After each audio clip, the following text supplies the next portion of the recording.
Él encontró aquel antiguo regalo tribal tirado cerca del río y, pensando que no valía nada, lo dejó allí mismo. Pero años después, cuando su hijo cayó inconsciente al suelo, una comitiva silenciosa de la tribu apareció cargando el mismo objeto. Y cuando el anciano explicó por qué el regalo solo podía ser devuelto en ese momento, el hombre palideció, y todos a su alrededor quedaron completamente inmóviles. Suscríbete al canal, deja tu like y comenta desde qué parte del mundo nos estás viendo, porque ahora te lo voy a contar todo. ¿Dónde está? Lo tenía aquí mismo, gritó Ernesto mientras revolvía frenéticamente los cajones de su escritorio. El salón de clases estaba vacío. Los niños habían salido hace media hora, pero Ernesto Gutiérrez seguía buscando algo que no podía encontrar. A sus 42 años, este profesor de ciencias de San Cristóbal de las Casas era conocido por su meticuloso orden. Sin embargo, hoy algo lo perturbaba. «Maestro Ernesto, ¿necesita ayuda?», preguntó doña Lupe, la conserje, desde la puerta. «No, gracias. Es solo que…». Ernesto se detuvo. ¿Cómo explicar que buscaba algo que ni siquiera sabía qué era? Un vacío inexplicable lo acompañaba desde hace años. «Nada importante. Ya me voy». Esa noche, en su pequeña casa en las afueras de San Cristóbal, Ernesto se sentó en la terraza mirando las estrellas.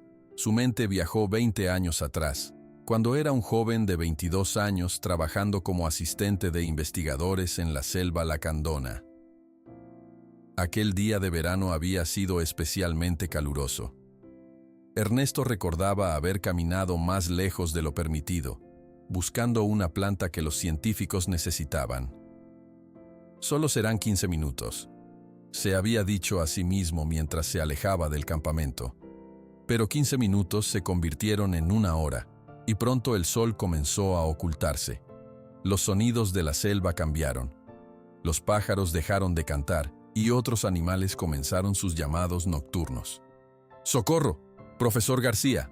¡Alguien!», había gritado Ernesto, pero solo el eco de su propia voz le respondió. Después de caminar por horas, exhausto y muerto de miedo, Ernesto tropezó con una pequeña aldea escondida entre los árboles. Casas de madera con techos de palma formaban un círculo alrededor de un espacio central. Una niña de unos 8 años lo vio primero y corrió a avisar a los adultos.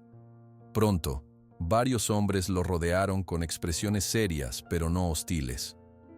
«Estoy perdido», había dicho Ernesto en español, esperando que alguien lo entendiera. Un anciano se abrió paso entre la gente. Tenía el pelo blanco y la piel curtida por el sol. Sus ojos negros brillaban con sabiduría. «Me llamo Kukulcán», dijo el anciano en un español sencillo. «Bienvenido a nuestra aldea Tzeltal». Esa noche la gente de la aldea le dio comida, agua y un lugar para descansar. A la mañana siguiente, 2 jóvenes lo guiaron de regreso al campamento de los investigadores. Antes de partir, Kukulcán le entregó un pequeño objeto envuelto en un pedazo de tela roja. «Este es el guardián de nuestra gente», le había explicado el anciano mientras Ernesto desenvolvía un pequeño jaguar tallado en jade verde. «Te protegerá en tu camino y te conectará para siempre con nosotros. Cuídalo como si fuera tu propio corazón». «Muchas gracias», respondió Ernesto, guardando el amuleto en su bolsillo. En realidad, no creía en esas supersticiones. Para él, solo era una bonita artesanía. De regreso en la ciudad, Ernesto guardó el jaguar de jade en una caja y lo olvidó. 5 años después, mientras limpiaba su apartamento, encontró la caja. «¿Qué es esto?», se preguntó, sosteniendo el pequeño jaguar verde. Vagamente recordaba que era un regalo, pero no su importancia. Esa semana, un turista estadounidense que visitaba la escuela donde Ernesto comenzaba a trabajar como maestro, mostró interés en artesanías locales. «Te doy $30 por esa figura», le había dicho el turista. Ernesto aceptó sin dudar. El dinero le sirvió para comprar libros nuevos, y pronto olvidó por completo el jaguar de jade. Ahora, 20 años después, sentado en su terraza, Ernesto sentía que algo importante le faltaba. Un vacío que ningún logro profesional o personal había podido llenar. Su esposa Lucía salió a la terraza y se sentó junto a él. ¿Sigues preocupado por el viaje escolar de mañana?, preguntó ella. No sé por qué, pero tengo un mal presentimiento sobre la excursión al cañón del sumidero, confesó Ernesto. No quiero que Mateo vaya. Todos los niños están emocionados, incluido nuestro hijo, respondió Lucía. No puedes privarlo de esta experiencia por un presentimiento. Ernesto asintió, pero la sensación de inquietud no lo abandonaba. Mientras, a muchos kilómetros de distancia, en la aldea Tzeltal, ahora ubicada cerca del río Usumacinta, Balaam, el hijo de Kukulcán, miraba las estrellas y murmuraba: «Pronto el hombre de la ciudad regresará buscando nuestra ayuda. El jaguar lo traerá de vuelta». La noche pasó lenta para Ernesto. No pudo dormir bien pensando en la excursión escolar de su hijo. Cuando el sol comenzó a salir, ya estaba despierto, preparando café en la pequeña cocina de su casa en San Cristóbal de las Casas. Mateo, su hijo de 10 años, entró a la cocina frotándose los ojos. «Buenos días, papá», dijo el niño con una sonrisa. «Hoy es el día del viaje al cañón». Ernesto revolvió el cabello negro y rebelde de su hijo. «Buenos días, campeón. ¿Estás emocionado?» «Muchísimo. Roberto dice que hay cocodrilos enormes en el río. Y también quiero ver los monos araña». Lucía apareció en la puerta de la cocina, ya vestida con su uniforme de enfermera del hospital regional. «Mi turno empieza a las 8. ¿Ya tienes todo listo para el viaje, Mateo?». El niño asintió y corrió a su habitación para revisar su mochila por 5ª vez. Ernesto miró a su esposa con preocupación. «Todavía pienso que deberíamos dejarlo en casa hoy». Lucía puso una mano sobre el brazo de su esposo. «Es solo un viaje escolar, amor. La maestra Lupita es muy responsable. Todos los niños de 4º grado van». Ernesto suspiró y asintió. Quizás solo estaba siendo sobreprotector. A las 7 de la mañana, la familia salió de casa. Ernesto llevó a Mateo a la primaria Benito Juárez, mientras Lucía se dirigió al hospital. La escuela estaba llena de niños emocionados y padres que entregaban las últimas recomendaciones. La maestra Lupita, una mujer de 50 años con lentes y sonrisa amable, recibía a cada estudiante en la puerta. «Buenos días, maestro Ernesto. Buenos días, Mateo», saludó. «¿Listo para nuestra aventura?». Mateo sonrió ampliamente mientras Ernesto entregaba la autorización firmada. «Por favor, cuídelo mucho, doña Lupita. No se preocupe, todos regresarán sanos y salvos esta tarde». Ernesto se despidió de su hijo con un abrazo fuerte y lo vio correr junto a Roberto, su mejor amigo. Luego se dirigió a su salón de clases donde ya lo esperaban sus alumnos de 6º grado. Durante la mañana, Ernesto intentó concentrarse en su trabajo, pero su mente seguía regresando a Mateo. En el recreo, se encontró con don Miguel, el director de la escuela.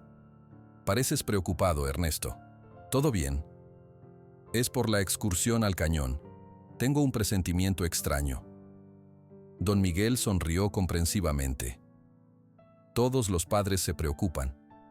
Pero la maestra Lupita ha hecho este viaje 10 años seguidos sin problemas. Confía. Al mediodía, Ernesto salió temprano de la escuela y pasó por el mercado municipal. Compró frutas frescas y tortillas para la cena. Mientras caminaba, notó un pequeño puesto de artesanías donde vendían figuras de jade. Se detuvo, sintiendo un extraño tirón en su memoria, pero continuó su camino. En casa preparó algunos exámenes para el día siguiente mientras esperaba noticias. A las 4 de la tarde, su teléfono sonó. Era Lucía. «¿Ya regresó Mateo?», preguntó ella. «Todavía no. Deberían estar llegando pronto», respondió Ernesto. «¿Cómo va tu día?». «Ocupado como siempre. Tengo que atender 3 pacientes más antes de salir». Después de colgar, Ernesto se asomó a la ventana varias veces, esperando ver el autobús escolar amarillo. A las 5 de la tarde, cuando el cielo comenzaba a oscurecerse, notó que había empezado a llover. Un escalofrío recorrió su espalda. El teléfono sonó nuevamente. Esta vez era un número desconocido. Ernesto contestó con el corazón acelerado. «¿Señor Gutiérrez?». dijo una voz masculina. Habla el doctor Ramírez del Hospital Regional de Tuxtla Gutiérrez.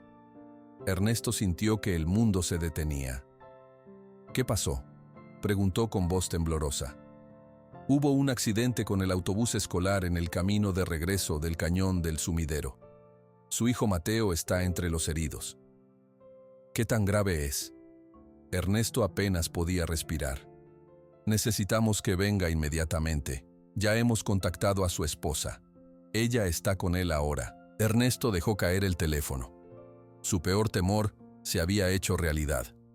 Con manos temblorosas, tomó las llaves de su auto y salió corriendo bajo la lluvia. Mientras conducía hacia Tuxtla Gutiérrez, no podía dejar de pensar en aquel presentimiento que había ignorado. Algo dentro de él sabía que este accidente cambiaría sus vidas para siempre. La carretera entre San Cristóbal de las Casas y Tuxtla Gutiérrez estaba resbalosa por la lluvia. Ernesto manejaba lo más rápido que podía mientras su mente recreaba lo que había ocurrido ese día. Apenas unas horas antes, esa misma mañana, Mateo y sus compañeros habían subido emocionados al autobús amarillo. El día había comenzado soleado y perfecto para la excursión.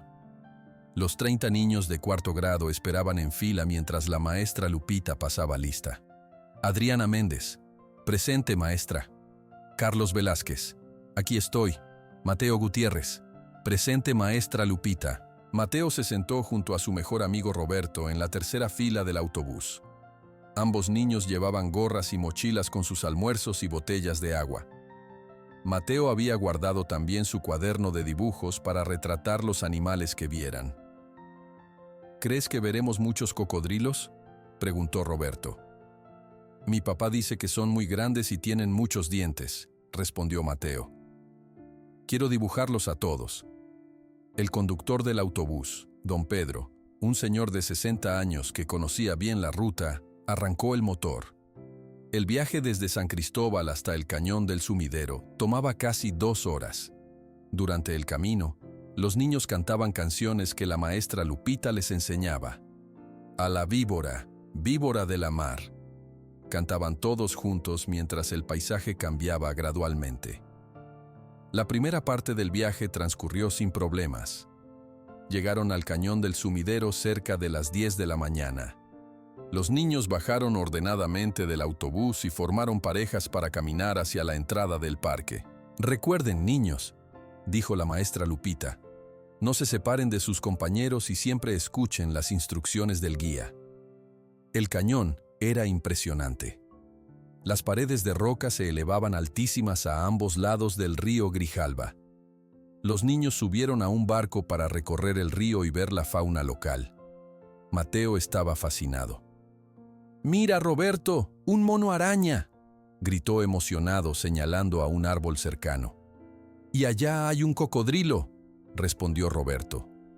Mateo sacó rápidamente su cuaderno y comenzó a dibujar. Sus trazos eran sorprendentemente buenos para un niño de 10 años. Capturaba detalles que otros niños no notaban. El día en el cañón estuvo lleno de actividades.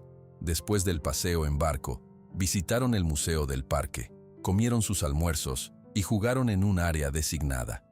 Para las 3 de la tarde, todos estaban cansados pero felices. Era hora de regresar a San Cristóbal.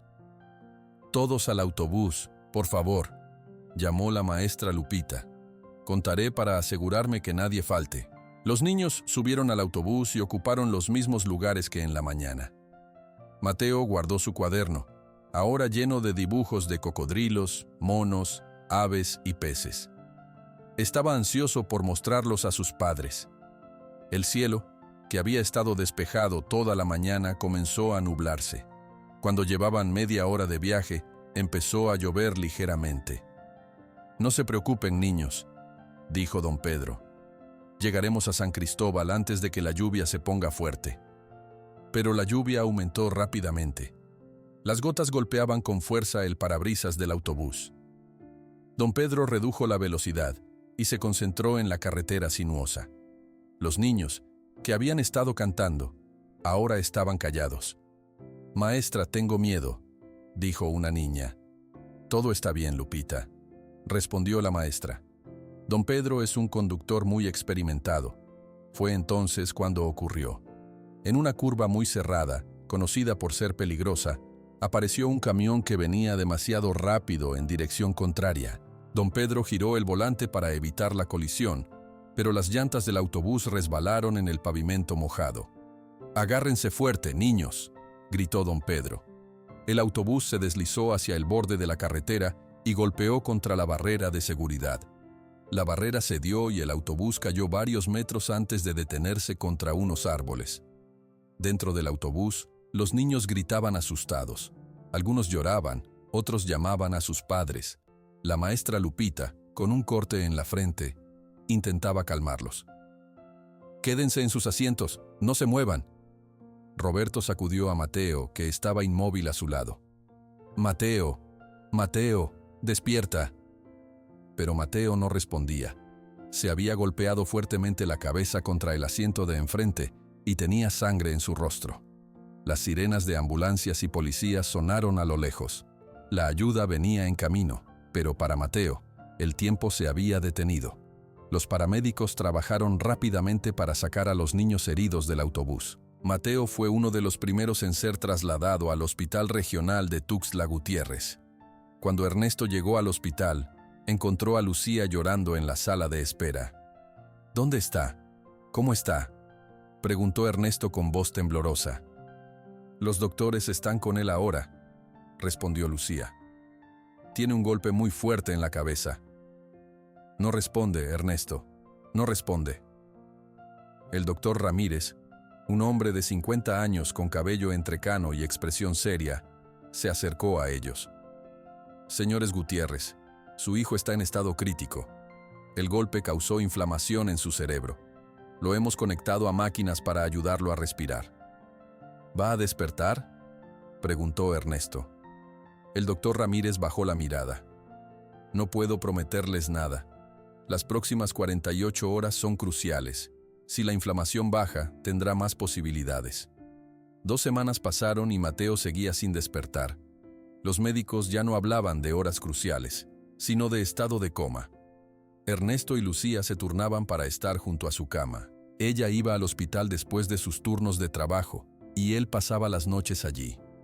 Una noche, sentado en la incómoda silla junto a la cama de Mateo, Ernesto observaba el rostro pálido de su hijo.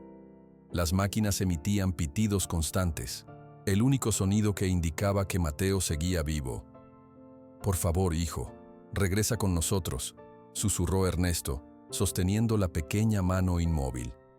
Sin darse cuenta, agotado por las largas vigilias, Ernesto se quedó dormido. Y entonces vino el sueño. Estaba en medio de la selva, igual que hace 20 años.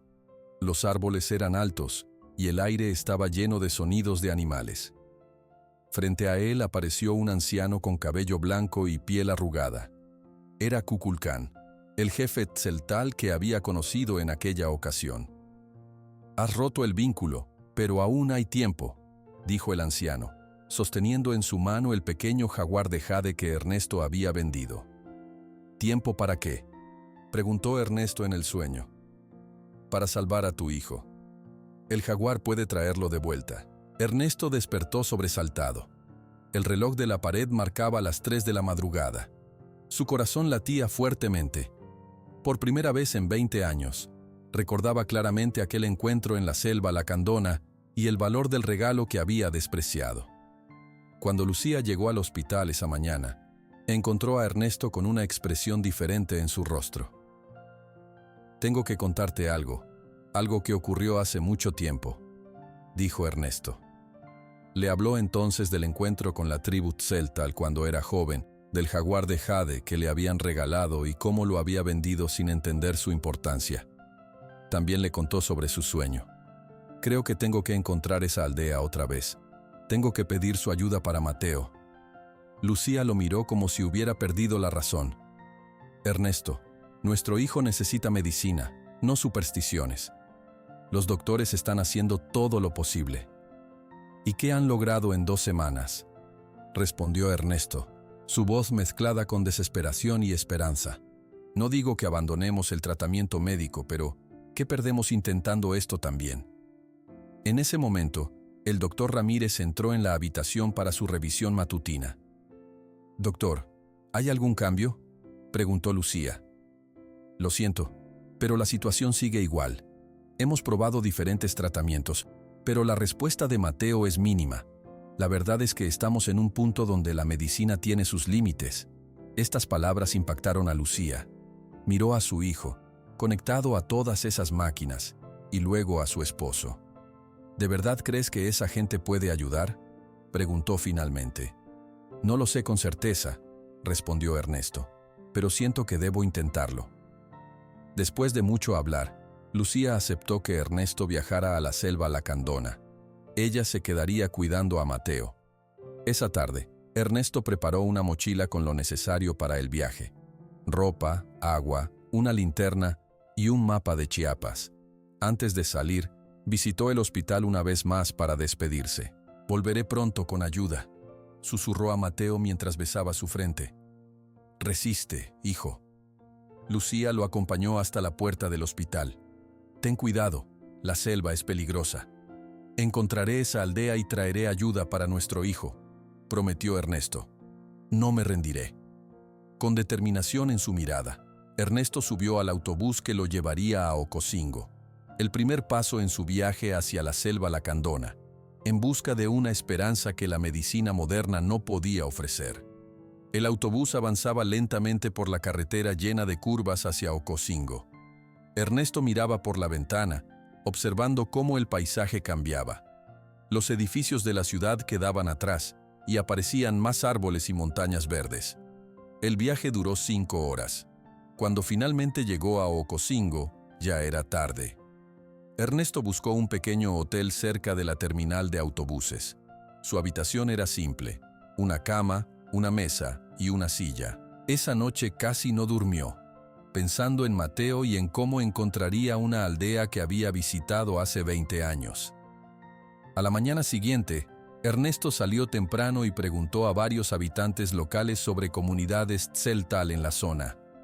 «Hay muchas aldeas tzeltal en la selva», le dijo un vendedor de frutas. «¿Busca alguna en particular?». «Busco una que visitó hace mucho tiempo. No recuerdo su nombre, pero estaba dentro de la selva lacandona». El vendedor negó con la cabeza. «La selva es grande, señor. Necesitará un guía si quiere adentrarse». Después de preguntar en varios lugares, Ernesto encontró una pequeña oficina de turismo donde le recomendaron visitar La Canja, un pueblo cercano a la entrada de la selva. «Allí encontrará guías que conocen bien el territorio», le explicó la joven que atendía.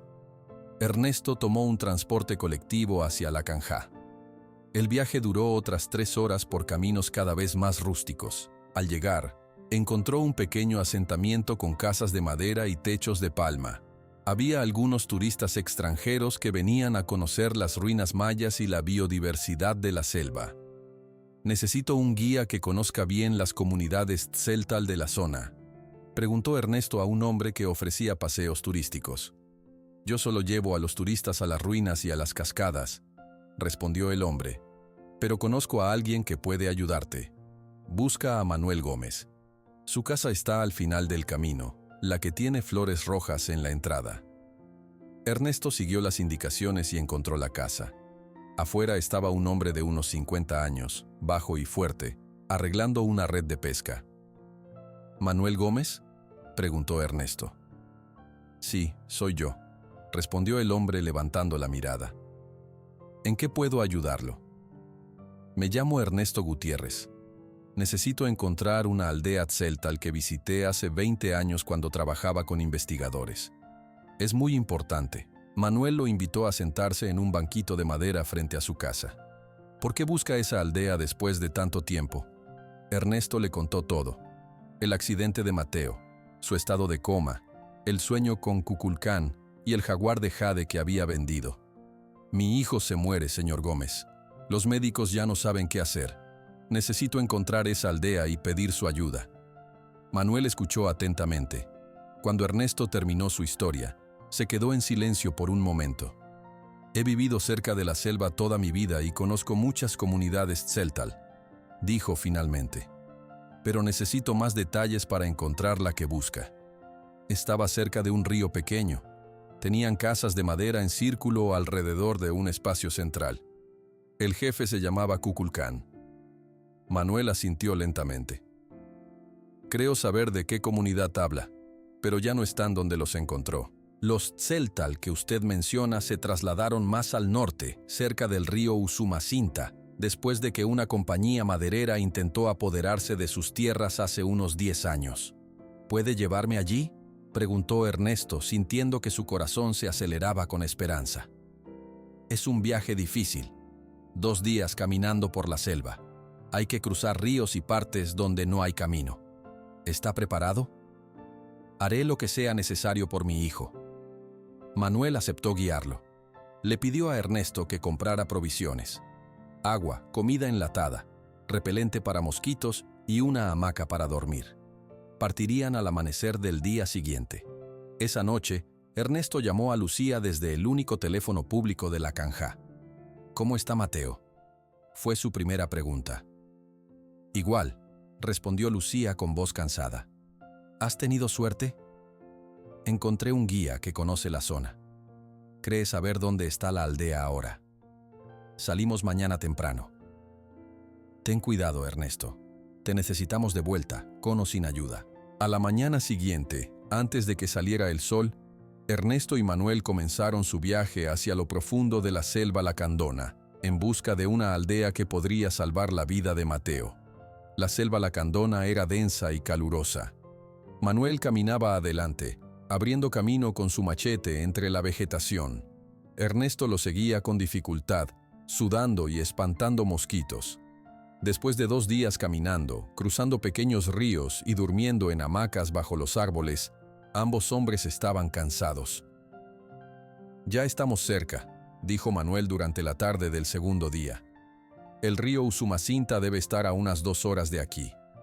¿Cómo sabes que vamos en la dirección correcta?, preguntó Ernesto, limpiándose el sudor de la frente. Miro las marcas en los árboles. Los Tzeltal dejan pequeñas señales para encontrar el camino. Muchos no las notan, pero yo crecí aprendiendo estos secretos. Siguieron caminando hasta que el sonido del agua corriendo se hizo más fuerte. Finalmente, llegaron a la orilla de un río ancho. Este es el Usumacinta, explicó Manuel. La aldea debe estar cerca, siguiendo río arriba.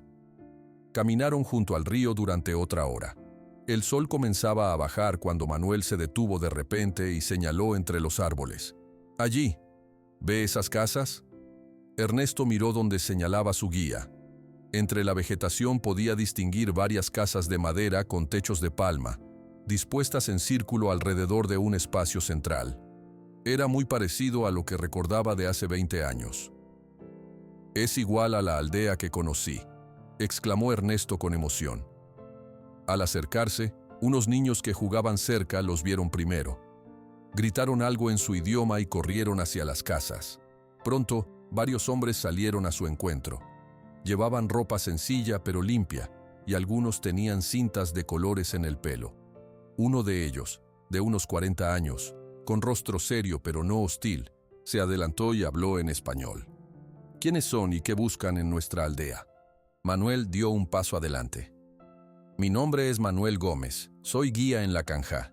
Este es Ernesto Gutiérrez, un maestro de San Cristóbal de las Casas. Viene buscando ayuda. El hombre miró fijamente a Ernesto. ¿Por qué un maestro de la ciudad busca ayuda en nuestra aldea? Ernesto respiró profundo antes de hablar. Hace 20 años me perdí en la selva mientras trabajaba con investigadores. Una aldea Tzeltal me ayudó. El jefe, un hombre llamado Kukulcán, me regaló un jaguar de jade para protegerme. Yo no valoré ese regalo y lo vendí años después. El hombre mostró sorpresa en sus ojos. Mi nombre es Balam, dijo. Kukulcán era mi padre. Ernesto sintió que su corazón saltaba. ¿Tu padre? ¿Está él? Murió hace 5 años, respondió Balam. Pero antes de morir habló muchas veces de un hombre de la ciudad que algún día regresaría buscando nuestra ayuda. Balam hizo un gesto para que lo siguieran. Los llevó al centro de la aldea, donde una fogata comenzaba a encenderse mientras caía la tarde. Les ofreció agua fresca en vasos de barro y los invitó a sentarse en troncos dispuestos en círculo.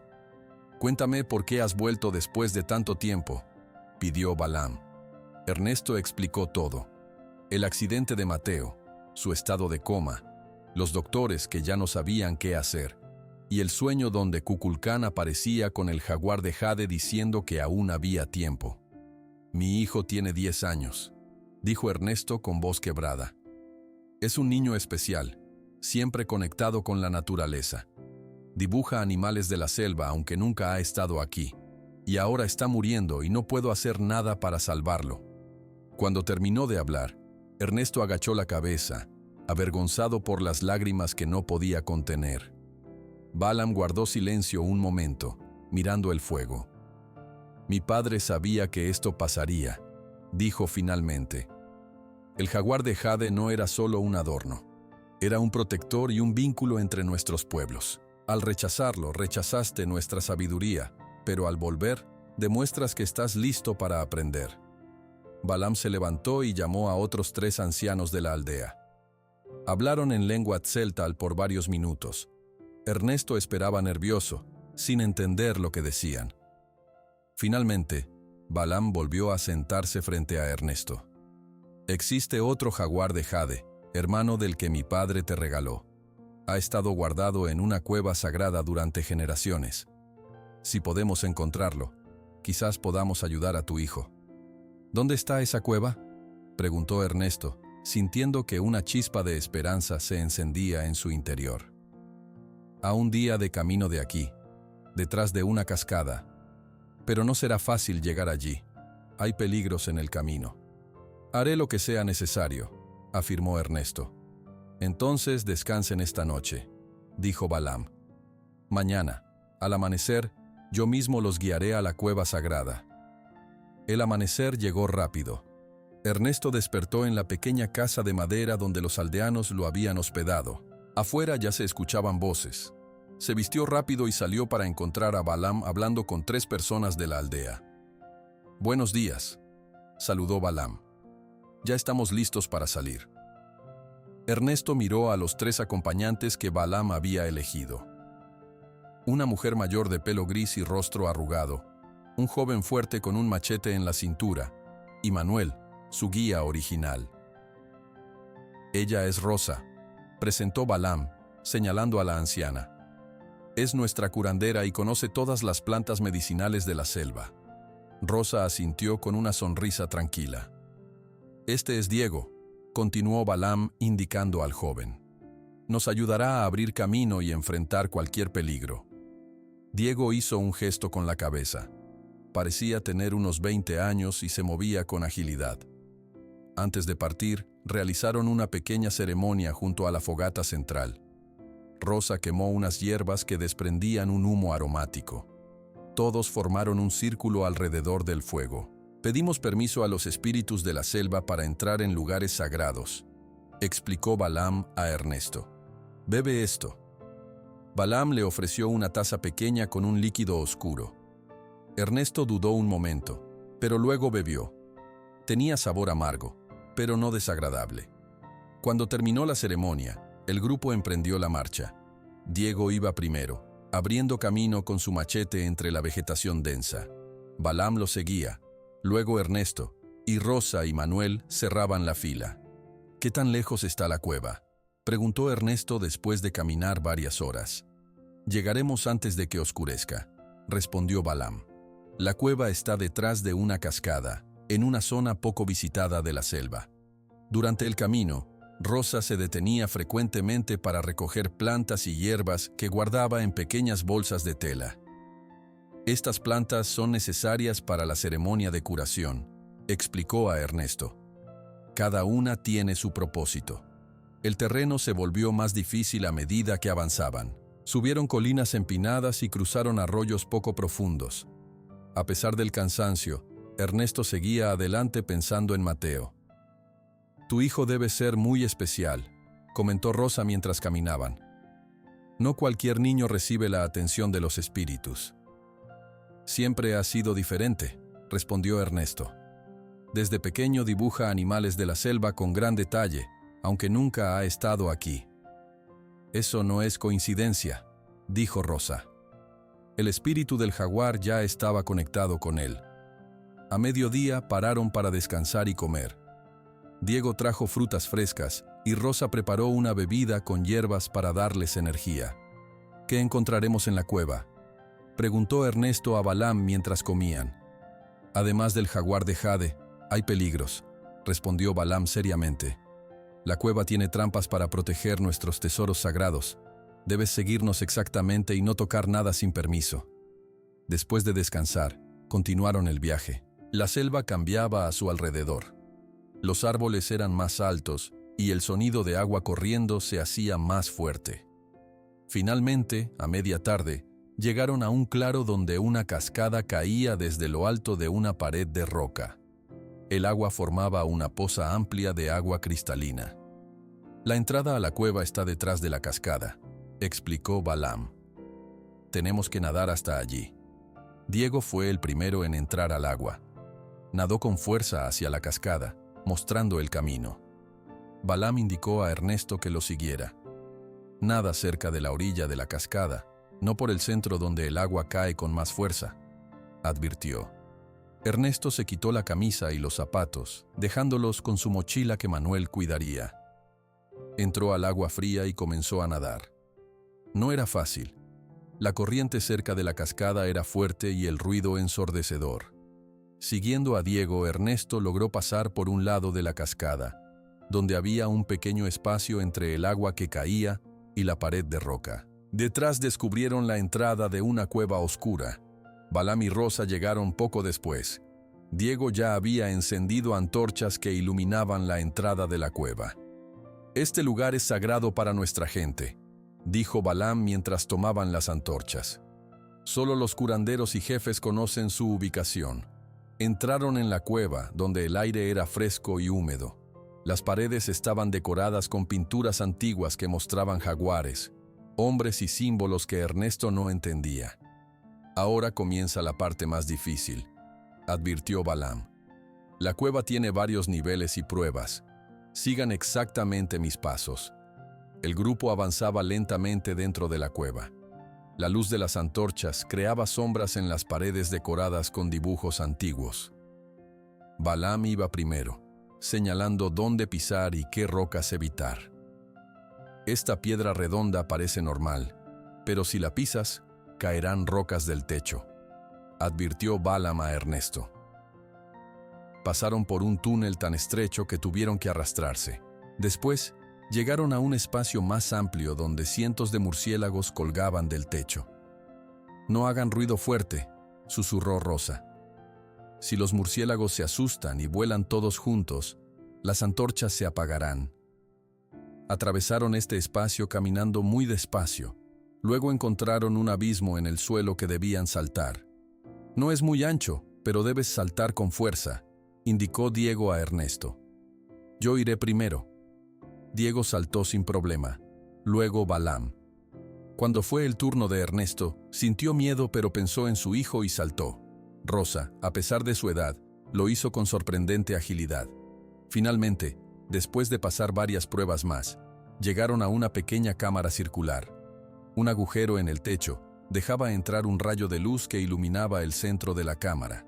Allí, sobre una piedra tallada, estaba el segundo jaguar de Jade. «Es idéntico al que me dio Kukulcán hace 20 años», dijo Ernesto asombrado. El pequeño jaguar brillaba con un verde intenso. Sus ojos parecían vivos, como si observara a los visitantes. «Solo Rosa puede tocarlo», dijo Balaam. «Ella es la guardiana de los objetos sagrados». Rosa se acercó lentamente, murmuró unas palabras en tzeltal y tomó el jaguar con cuidado. Lo envolvió en un pedazo de tela roja similar al que Kukulcán había usado para entregárselo a Ernesto años atrás. «Tenemos lo que buscábamos», dijo Balaam. «Ahora debemos regresar rápido. Tu hijo nos necesita». Mientras tanto, en el hospital regional de Tuxtla Gutiérrez, la situación de Mateo empeoraba. Carmen no se había movido de su lado en 3 días. Los doctores entraban y salían de la habitación con expresiones cada vez más serias. El doctor Ramírez entró con los últimos resultados.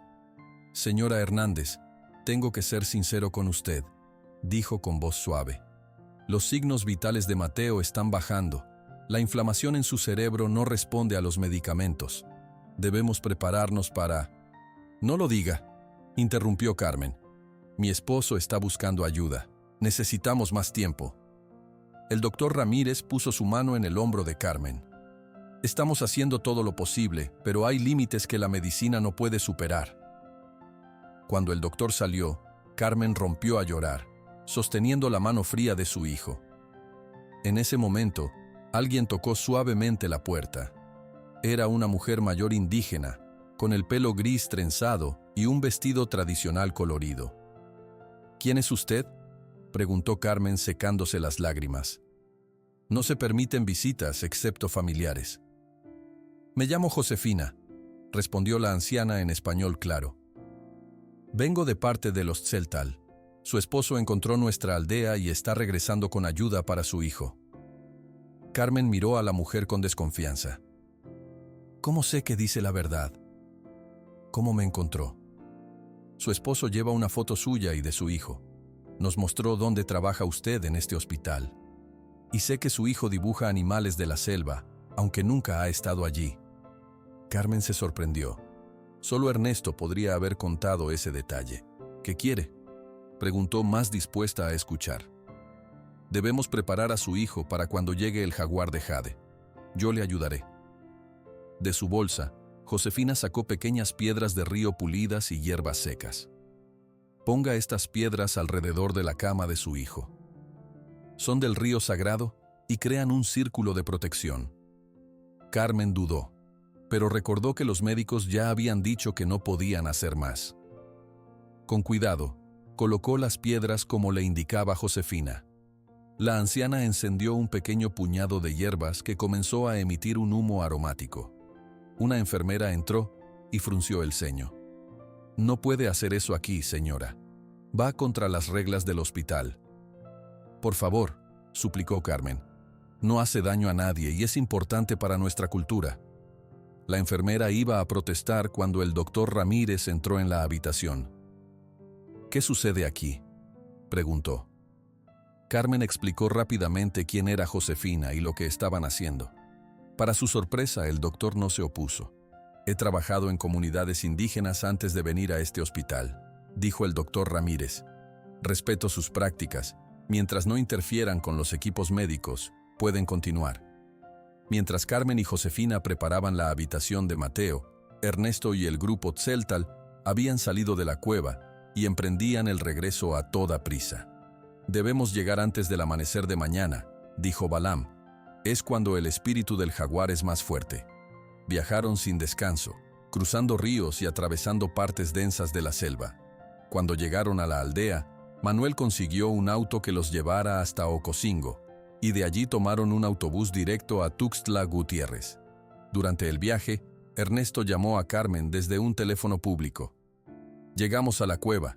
Tenemos el jaguar de Jade», dijo con voz cansada pero esperanzada. «Estaremos en el hospital mañana al amanecer». «Date prisa, Ernesto», respondió Carmen. «Los médicos dicen que Mateo está muy débil. Hay una mujer aquí, Josefina. Dice que viene de la aldea Tzeltal». «¿Josefina? No la conozco». «Ella dice que te conoce a ti. Me está ayudando a preparar a Mateo para cuando llegues». El autobús llegó a Tuxtla Gutiérrez cuando apenas comenzaba a clarear el cielo. Ernesto, Balam, Rosa y Diego bajaron cansados pero decididos. Tomaron un taxi directamente al hospital regional. «¿Quién es Josefina?», preguntó Ernesto a Balam durante el viaje. «Es la tía de mi padre, una curandera muy respetada», respondió Balam. «Ella vive en Tuxtla desde hace años.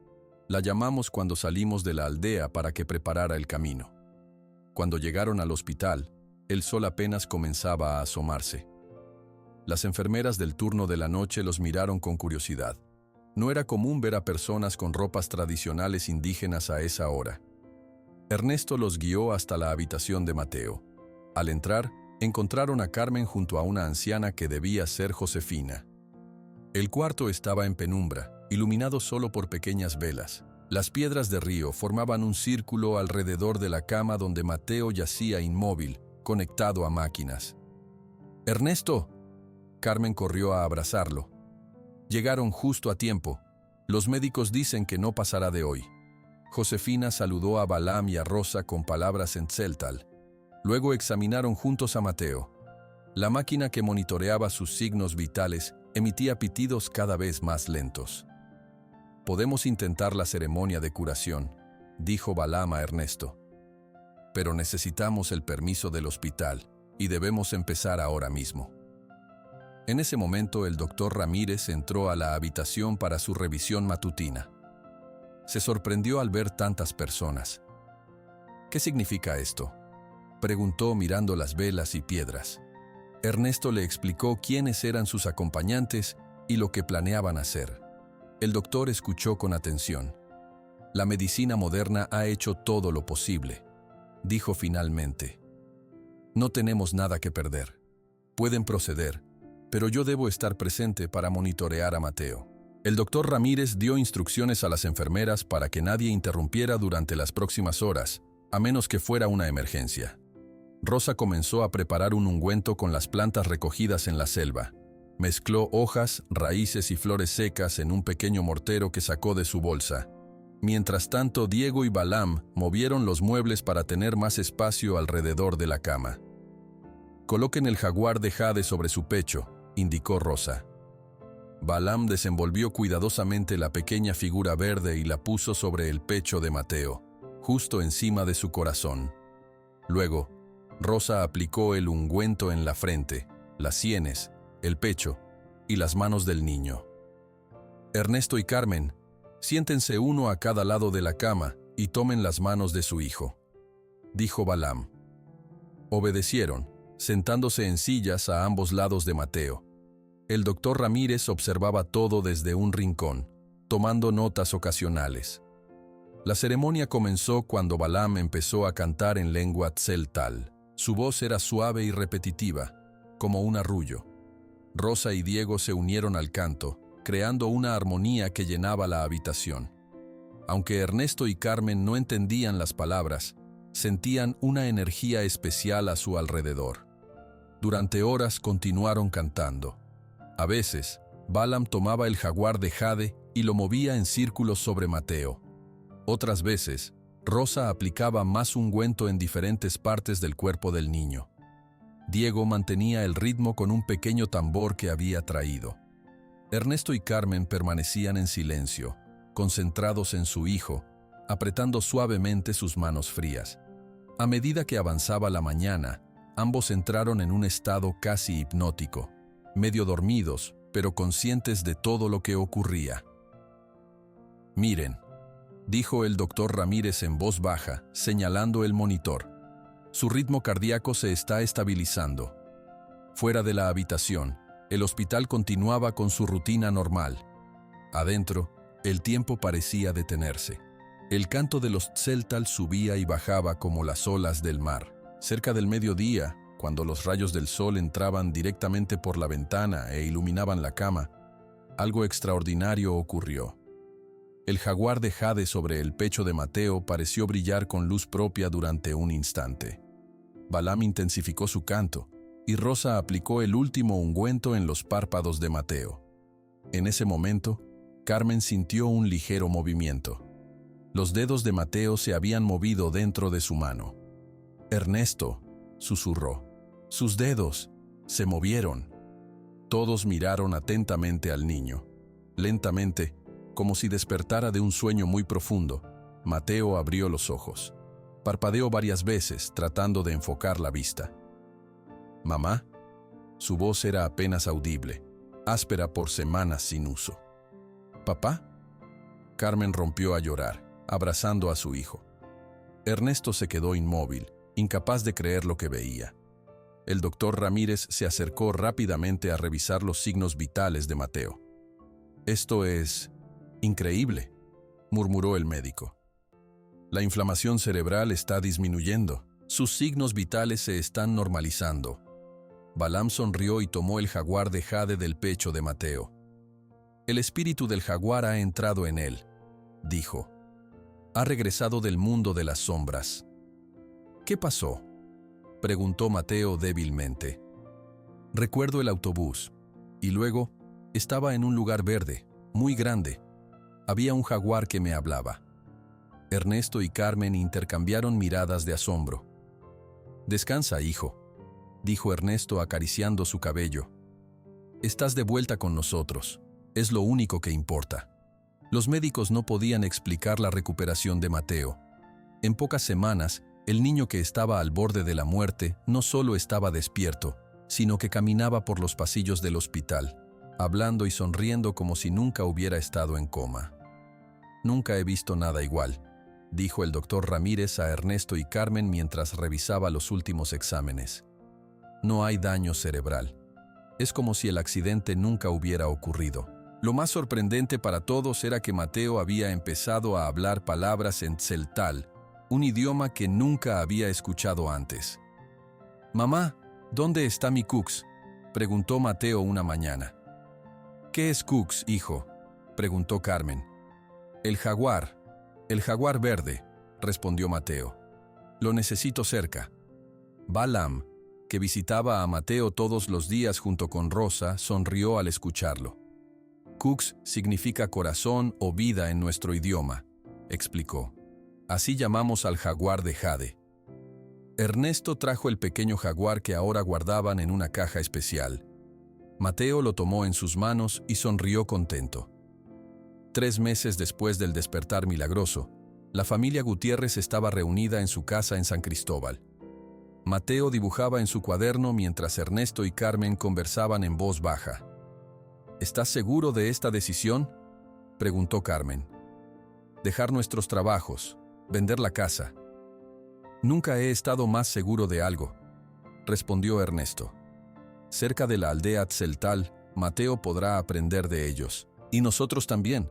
Mateo se acercó y mostró su dibujo. Un mapa detallado de la selva lacandona, con ríos y montañas que nunca había visto. «¿Cómo sabes dibujar esto?», preguntó Carmen asombrada. «Lo vi cuando dormía», respondió Mateo simplemente. El jaguar me mostró muchos lugares. Una semana después, vendieron su casa en San Cristóbal y compraron un terreno a 1 hora de la comunidad tzeltal. Construyeron una casa sencilla de 2 habitaciones, con techo de palma como las casas de la aldea, pero con algunas comodidades modernas. Ernesto utilizó sus conocimientos como maestro para abrir una pequeña escuela. Pero no era como la escuela donde trabajaba antes. Aquí enseñaba tanto matemáticas y ciencias como conocimientos tradicionales sobre plantas, animales y respeto a la naturaleza. Hoy aprenderemos los nombres de plantas medicinales en español y en tzeltal, explicaba Ernesto a sus alumnos, niños de la aldea y de comunidades cercanas. Carmen, por su parte, estableció una clínica de salud básica. Con sus conocimientos de enfermería y lo que aprendía de Rosa sobre medicina tradicional, ayudaba a muchas personas. «Esta planta bajará tu fiebre», decía Carmen a una madre con su bebé enfermo. «Y también te daré este medicamento que traemos de la ciudad». Mateo crecía feliz en este nuevo entorno. Pasaba mucho tiempo con los niños de la aldea, especialmente con Namú, la hija de Balaam. Juntos exploraban la selva y aprendían de los ancianos. «¿Ves esta planta con flores moradas?», le explicaba Mateo a Namú. «Mi papá dice que es científicamente importante, y tu abuelo Cuculcán la usaba para curar dolores de cabeza». El jaguar de jade permanecía siempre con Mateo, colgado de un cordón alrededor de su cuello.